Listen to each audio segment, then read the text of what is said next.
It's the radio guy, Mike Prince. Welcome to another episode of the Mike Prince Show, coming to you daily here on the Open Mic Broadcast Network. Social media handles, Instagram, Facebook, and Twitter are at the Mike Prince Show. The YouTube channel, Open Mic Broadcast Network. Website, obnradio.com, and our 24-hour dial-in message line, 713-570-6736. And without any further delay, we'll jump right into today's episode. An awful lot of ground to cover today. Before we get too deep, we'll come back to them in just a moment. Congratulations to Virginia, victorious over Texas Tech. Went into overtime, and the Cavaliers took it into high gear. We'll address that in just a little bit more with a little side commentary to go with that. Basketball season officially coming to an end on last night, which will turn our focus and attention a little bit more heavy toward baseball and softball. And, of course, the spring football that's coming up for the Purple and Gold game on April the 18th. But, however, it is baseball attention for the most part from here on out. And with that being said, Panthers coming off a strong road trip against Pine Bluff. The only disappointing thing about this road trip is that Game 3 got canceled. So we wasn't able to complete the sweep. And I want to hope that that doesn't come back to bite us in the long run, where you have to make a trek to Pine Bluff just to play a makeup game that could end up being the turning point of your entire season. But nonetheless, the Panthers, 7-7 in conference play. They have some action coming on tonight, but the focus at hand, no doubt, will be the Grambling Tigers this weekend in Louisiana. And speaking of midweek competition, we'll run through the scheduled games for April 9th, 2019 throughout the Southwestern Athletic Conference. With over 20 years of experience as a lawyer, attorney Lee Van Richardson Jr. can help you with whatever your need may be. Divorce, car accidents, criminal case, wills, deeds, trust, civil suits, parent and child relationships. Contact Richardson's Law Office located at 1047 Austin Street in Hempstead, Texas. You can call them at 979-826-8008. Attorney Lee Van Richardson Jr. in Hempstead, Texas. Delta State will travel to take on Mississippi Valley. That first pitch is scheduled for 3 p.m. 4 p.m. first pitch will feature Alabama A&M and Morehead State at Morehead State.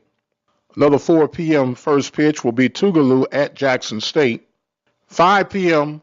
pitching frame will feature Florida A&M and Alabama State. Another MEAC SWAC challenge. I like to see those competitions, especially with the proximity of where those schools are located from one another. 6:30 will feature Texas Southern at Big 12, Oklahoma.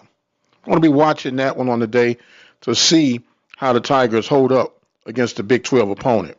7 p.m. first pitch time tonight will feature Pine Bluff at Little Rock. 7:30 will feature Grambling at Stephen F. Austin. Prairie View will be in San Antonio, Texas to take on Incarnate Word. That pitch will also be at 7:30. And believe it or not, the number 9th ranked LSU Tigers will be at Southern University to take on the Jags at 7:30. That's right, LSU traveling to Southern University. At least that's what the schedule is saying. So those are your midweek matchups for today, and we'll see just how things are shaping up. This broadcast has been made possible by the support of the Prairie View Athletic Club. The Prairie View Athletic Club is a proud supporter of Prairie View A&M University athletics. For more information on becoming a member of the Prairie View Athletic Club, send your email to pvathletic.club@gmail.com. That email address again is pvathletic.club@gmail.com. Prairie View Athletic Club, a proud supporter of Prairie View A&M University athletics. You heard me talk on last week on how the Panthers were turning a bend, and as expected and projected, I couldn't expect anything less from Pine Bluff and the Panthers in their position. Now let's see how the Panthers can get geared for Grambling. Yes, we're going to be measuring the stick with Incarnate Word, but I'm more focused on how we handle Grambling State Tigers.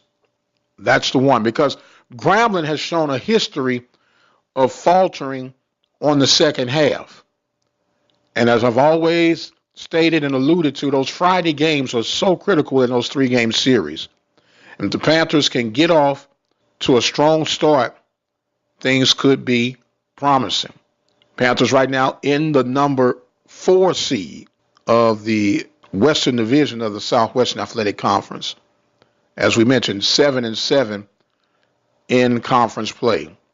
Southern continue to have a phenomenal year. They sit at number 1. Grambling at number 2. Texas Southern on their heels, and the Panthers on Texas Southern's heels. So it's all shaping up and forming out, and it's truly, truly exciting to see that. Hello, TV Nation. It's Kimberly Runnels, your National Alumni Association president, just wanting to invite everyone, alumni and friends, to our 45th annual National Alumni Convention held at the Houston City Place Marriott in Spring, Texas. The date, July 25th through the 27th, 2019. Don't miss it. Fellowship with other alumni. We have a networking seminar occurring, and of course the Athletic Summit returns as well. Soon, registration information will be available. So don't miss 3 fabulous days at the Houston City Place Marriott in Spring, Texas. We want to thank again the Ghost, Coach Eric Dooley, for his recap on the scrimmage 2, and prompts me to a listener's reply. And I'm going to kind of summarize. I didn't pull it up, but they basically said, why can't we get Coach Dooley on a radio show that would feature him, I'm assuming, in studio versus being on the phone? Well, there are a lot of reasonings behind that, but I can summarize it for you just as soon as possible. Number one, it's about convenience. And with everything moving at warp speed in this 21st century, it is advantageous to take advantage of these modern day tools we have available to us. My question is, what's the difference between a phone interview and an in-house studio interview? I don't understand that, nor do I understand what's the difference between an in-house studio interview, a phone interview, or an in-the-office type interview, whether it's live or pre-recorded. What's important is the availability. Now, I do have a remedy and an alternative, and I hope it's not taken the wrong way, because sometimes people have a tendency to take things the wrong way. But here goes. We would love to accommodate that request, provided the funding is necessary for it, i.e., you have to secure a place, if that's what you want to do, a place on location. You have to adjust to the timing of the availability of the coaches, in this case, the Ghost. But it would really, be welcomed with open arms if PV Nation, where they could rally around, put their coin together, and say, here's the funding, let's make it happen. Now, you could be sure to visit that website at obnradio.com, click on the PayPal button, and make a dream come true. Meanwhile, you still work with what you have and take advantage of every given opportunity. So once again, you can visit the website at obnradio.com and make your donation today. In fact, I would encourage any of you that are listening right now to become a listening partner. You simply ask for 17 cents a day, $5 a month, $60 a year. And that's really a bargain on top of a bargain. We're going to give it to you straight. We're going to give it to you logically. And we're going to give it to you consistently. And you'll be amazed how, if you become a listening partner, can help reach the goal of such things of having Coach Dooley in studio or on location. Believe it or not, we're actually working on fall programming as we speak. but a lot of these things take capital. So I hope that answered and cleared up any questions that may be floating out there. As we mentioned, spring football, purple and gold game, April the 18th, 6 p.m. on the campus of Prairie View. Exciting time for the Panthers and the new players involved, and yet more to come in the fall. So it's really right now in the lab, cooking things up to see what will and what won't work as the Panthers gear up toward the 2019 campaign. I want you to stay tuned here at the Mike Prince Show. We're going to break down the entire season, week by week. We're not going to rush through it. We're going to go week by week and probably go episode by episode, breaking down the 2019 schedule. So you definitely don't want to miss that. Now to my commentary of the day. Virginia comes out victorious over Texas Tech, 85-77 in overtime to win the national championship of the NCAA men's basketball tournament. And by the way, congratulations to the Lady Bears of Baylor for taking care of business over Notre Dame. But back to the matter at hand. The Cavaliers had to suck it up and deal with a harsh reality that they failed and failed miserably just 1 year prior, going down as the first team in NCAA tournament history to lose to a 16th seed in the opening rounds of the March Madness tournament.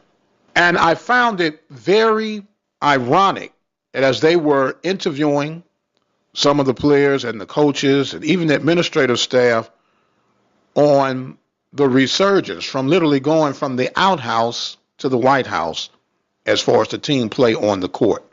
And I heard it on more than one occasion.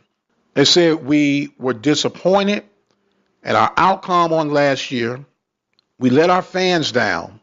But the most intriguing thing that I heard was we didn't run from it. We addressed it and we used it as motivation, as fuel for us to return and complete the issue at hand.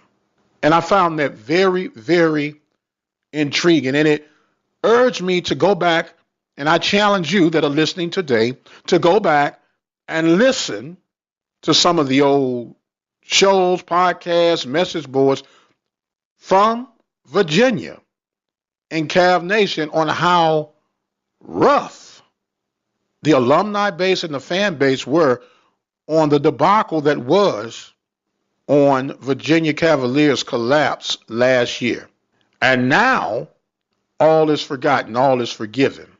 I didn't get a chance to go thoroughly, but one thing I can verify, for the most part, I'm going to say with an 85 to 90% accuracy rate, is that I didn't see nor hear any player, coach, or administrative staff going back and forth with fans and alumni.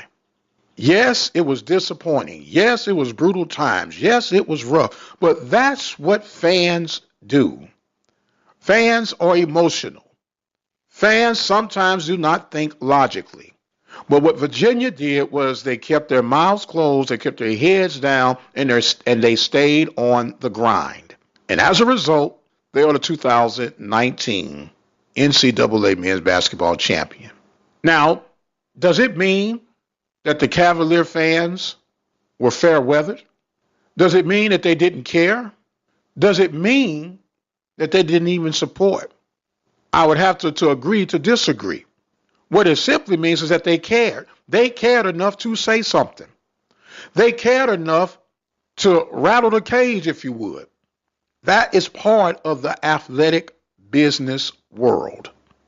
And not just for PV Nation, but for any program that is not quite where you think you would desire to be as a fan base, as a administrative base, that's part of the territory. People get paid handsome salaries to deal with heat, to deal with the emotions of fans. And there's an old saying, if the heat gets too hot, then get out the kitchen. I hope that we at PV Nation can take a page out of that Virginia book and get focused on the totality of athletics as a whole. And yes, I hear, well, we did great. Yeah, we're doing great. And as a matter of fact, I'll bring it up a little later on. We're half a point now ahead of Alabama State as far as the Commissioner Cup goes. But we still have some spring sports that will determine that. And I found some very intriguing facts about the Commissioner's Cup, but we'll save that for another day. Every competitive team that dresses out, whether it be Division I from the NCAA or intramural, the design is to win. And because people display uneasiness or uncomfort because their team is not pulling their weight, I don't think we can go and say that the fans are not supportive. Because just as critical as people can be saying that the fans are not supportive, the fans, on the other hand, can be just as critical. You want me to pay and give you my hard-earned money on subpar performances, on subpar scheduling? It's got to be a two-way street. It's got to be a happy medium on that two-way street, and it can't be one-sided. That's the nature of being a fan. That's the nature of being a coach. Now, for the most part, from what I've read, from what I've discovered, what I've seen, it's not necessarily fair in most cases to go in on student athletes. But in some cases, student athletes need to be gone in too. Not to a degree to where you're making it personal, but to a degree of expectation. Regardless of whose uniform you're wearing, who you're representing, you were put out there to do the very best. And sometimes I know our best is not good enough. And that's part of coming to reality to say, hey, this person's better than me. This program is ahead of me. What can I do to make it better? Don't make excuses. Don't run from the situation. Do not talk about it. Because not talking about it is not going to make it go away. So hopefully all is well, at least for the season at Virginia. PV Nation, let's keep grinding. And speaking of grinding, I've got to exit stage left. I want to thank you so much for joining us. Remember to visit that website at obnradio.com. Become a listening partner. Make your donation on today. It's a very simple process. Click on the PayPal button and voila, just like magic. We even have it set up where if you can't do the 60 at one time, you can do $5 a month. Go to that website, obnradio.com. Our social media handles for Facebook, Instagram, and Twitter are at The Mike Prince Show. The YouTube channel is Open Mic Broadcast Network. And our 24-hour dial-in message line, 713-570-6736. And until the next time, you guys be blessed, and we'll see you on the other side.